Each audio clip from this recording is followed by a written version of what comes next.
투자 상품 중에 투자금은 낮은데 그 다음에 수익률이 높은 게 있어요. 이거 뭐냐면은 복권입니다. 1,000원, 2,000원 투자하면 수십억이 나오잖아요. 그렇다고 해가지고 내가 1억을 여기다 투자하면 어떻게 돼?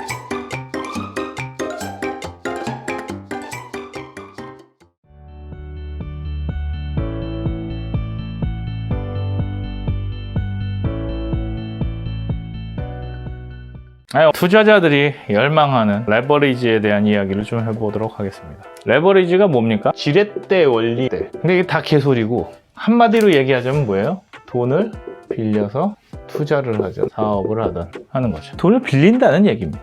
그러니까 다시 얘기하자면 남의 돈. 이렇게 하면은 쉬워요. 개념을 잡을 때 자꾸 복잡하게 만드는 경향들이 있는데, 복잡하게 되면 이 개념 모르는 겁니다. 그냥 레버리지가 뭡니까? 그러니까 빌려서 투자하는 거라고 생각하시면 되는 거죠. 근데 개념이 조금 다른 것 뿐이에요. 다양한 형태가 있기 때문에 그래. 근데 그거를 본질적으로 놓고 보면 남의 돈이다 이렇게 생각하시면 됩니다. 부동산에는 레버리지가 있습니다. 첫 번째가 뭐냐면은 은행 대출이 있죠. 두 번째는 전세가 있습니다. 그래서 사람들이 요거에 대해서 전세가 레버리지라는 건 이해를 해요. 근데 전세가 대출이라는 것을 이해 못하기 때문에 자꾸 전세 사기가 나오는 거죠. 그러니까 이런 개념만 딱 잡으면 이제 끝납니다. 근데 문제는 뭐냐면 왜 레버리지를 사용하는가?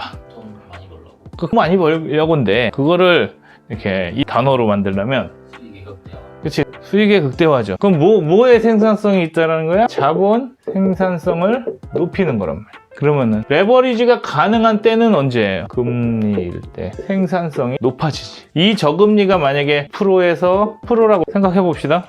그러면은 우리가 프로와 3%를 넘길 수 있는 생산성을 금방 찾을 수 있다고. 근데 이게 고금리가 되면은 지금 5에서 8 정도 되면은 이보다 큰 생산성을 찾기가 어렵게 된다고. 이때 고금리가 되면은 생산성을 찾기보다 예금으로 물리게 되는 거죠. 그래서 나라에서는 저금리 썼다 고금리 썼다 하는 거예요. 왜? 저금리 하면 돈이 많이 풀리고 고금리 하면은 돈이 많이 이렇게 안으로 들어오겠죠. 그래서 이런 식으로 조정을 하는 거라고. 그런데 문제가 뭐냐면은 이 레버리지가 계속 저금리로 갈 거냐 이거예요. 이게 안 되니까 문제인 거예요. 이게 계속된다라는 보장만 있으면은 레버리지를 최대로 당기면 되죠. 근데 레버리지를 최대로 안 당기고 뭘 하게 돼요? 한 번은 고금리를 가게 돼 있다는 거지. 그런데 투자는 어떻게 하는 투자를 해야 된다고 그랬어? 단기 투자를 해야지 돈을 벌어요? 장기 투자를 해야 돈을 벌어요? 시간, 그 다음에 규모 싸움이란 말이지. 그러면은 이 규모를 높이기 위해서 그 레버리지를 활용하는 거란 말이지. 그런데 여기서 간과하는 건 뭐냐면 이 시간은 영원하지 않다라는 거야. 계속 저금리가 아니라는 거지. 저금리가 됐다가 고금리가 됐다가 왔다 갔다 하는 거죠. 이렇게 금리가 왔다 갔다 하는 선에서 우리는 뭘 만들어줘야 돼? 이 시간을 장기로 만들어줘야 된다고. 장기적으로 갔다고 해서 수익이 올라간다는 보장이.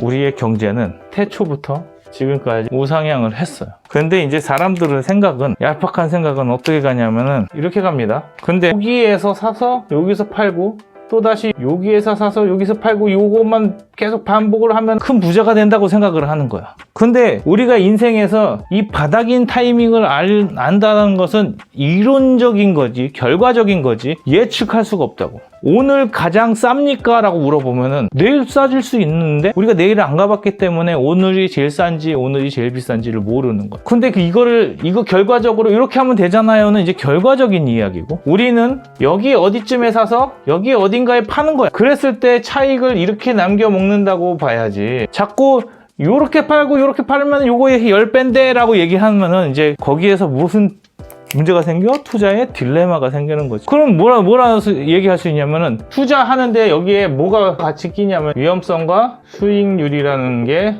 개념이 또 들어와요. 얘는 어떻게 돼요? 위험성이 높을수록 수익률이 높죠. 같이 간단 말이야, 이게. 요게 이제 반영이 되는데, 우리가 요렇게 되는 것들을 알 수 있다라면은 뭐가 확실하게 없어지는 거예요? 위험성이 없어지고 수익률이 높아진다고. 원래는 여기서 요걸 알고 요걸 아는 게 어렵기 때문에 수익률이 낮아지거든. 단기 투자를 하면은 항상 이렇게 돼 있을 때 우리는 이런 식으로 얘기를 하죠. 이렇게 하면 안 되고, 이렇게 돼 있을 때 우리는 여기서 사서 여기서 판다 그래서 요거 수익의 극대화로 생각하는데 이것을 맞출 확률이 없기 때문에 이건 상당히 위험해진다.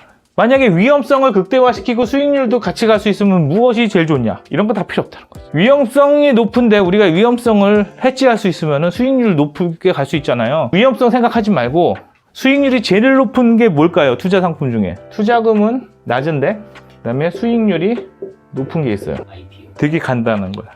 이게 뭐냐면은 복권입니다. 1,000원, 2,000원 투자하면 수십억이 나오잖아요. 대신 뭐해? 1,000원, 2,000원이 날아가죠. 그 위험성 굉장히 높은데 수익률도 굉장히 높단 말이에요. 그렇다고 해가지고 내가 1억을 여기다 투자하면 어떻게 돼? 다 날아갈 위험성이 있는 거지. 사람들이 그럼 복권을 투자하는 건 투기입니까? 라고 얘기하면은 위험성이 높은 거에 대해서 무모한 걸 투기라고 하거든요. 자, 투자 매일 그냥 투자합니다 라고 하면은 그건 뭐야? 그냥 투자라고 할 수 있어. 근데 매주 나는 1억을 투자합니다 라고 하면 그건 투자라고 보냐 투기라고 보냐. 그러니까 사람들의 인식이 투자와 투기라는 것은 경계선이 없다고. 근데 경계선이 없는 걸 자꾸 경계를 하려고 그러니까 구분을 못 지으면서 자꾸 내로남불로 가는 거야. 내로남불의 원인이 뭐야? 나는 투자 수익률이 적당하다고 생각하고 다른 사람의 투자 수익률은 적당하지 않다고 생각하니까 내로남불이 생기는 거라고.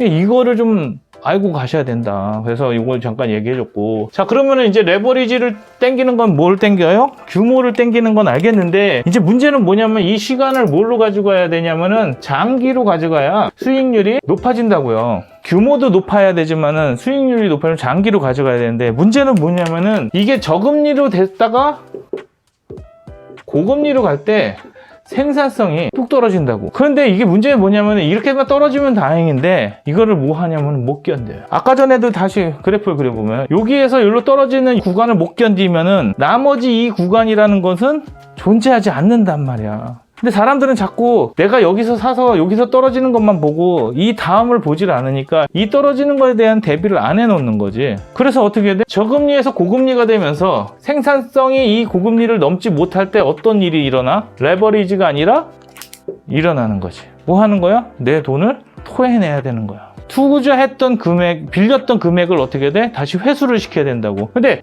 레버리지에서 일어나는 하나야. 왜 돈을 빌렸는데 다시 갚아야 되는 경우가 생기는 거야? 아니야. 뭘 못해서 그래? 감당을 못해서 그래요. 그러면은 우리가 레버리지를 땡길 때 뭘 하면 절대로 안 되냐? 영끌 하면 안 된다고. 이 디레버리지 일어날 것을 대비해서 1에서 2년 정도의 이자를 감당할 수 있는 구조를 만들어내야 된다는 거지. 아까도 봤지만 고물상이 중간에 망하면 어떻게 해요? 그동안에 만들어놨던 알루미늄이나 구리들은 다 소용이 없는 거야. 것처럼 우리가 이 이자를 감당을 못하면은 이 나머지 기간들을 감당을 못하는 거지. 근데 사람들은 단기적으로 생각해서 여기서 나는 손해만 보기 때문에 여기서 빨리 탈출을 해야 된다라는 생각만 하는 거야. 탈출. 그러니까 여기서 엑시트 해버리면은 어떤 일이 일어나는 거예요? 이 나중에 대한 이 미래 수익에 대해서 모든 걸 다 포기하는 게 되는 거지. 그래서 자꾸 단타적으로 막 수익을 막 따지는 사람들은 되게 똑똑한 것 같은데 결국엔 이 뒤에 있는 걸 못 보는 거죠. 이 뒤에 있는 거는 뭘로 가능합니까? 라고 했을 때 이게 예측 가능성으로 다가오는 겁니다. 왜 로또가 힘들어요? 로또에는 뭐가 없어요? 예측 가능성이 없다고. 근데 투자는 어떻게 돼? 아, 이렇게 될 거라는 예측 가능성이 있으면 뭐만 해주면 돼요? 지금 이것만 견디면 되는 거지. 그래서 레버리지에 대해서 알아보는데 남의 돈으로 하는 거 좋아. 근데 뭐를 생각을 해줘야 돼? 항상 저금리 때의 생산성이 높아질 수 있지만 고금리 때는 이 생산성이 반대로 낮아질 수가 있다고. 이 위험을 대비하는 게 리스크 헤지란 말이야. 근데 이런 것들에 대한 기술은 없고 요거에 대한 계산만 하니까 어떤 식으로 돌아가냐면은 이런 위기가 다가왔을 때 대처할 방법이 없다. 그래서 뭘 해야 된다? 요 1에서 2년의 감당할 구조를 내 자본으로 만들어내지 않으면 어렵다. 다음 시간에는 이렇게 구조를 만들어내는 거에 대해서 같이 한번 조금 복잡하지만 사례를 들어서 한번 얘기해보는 시간을 갖도록 하겠습니다. 오늘은 남의 돈 어떻게 쓸까에 대한 간단한 이야기를 해봤습니다. 예, 감사합니다.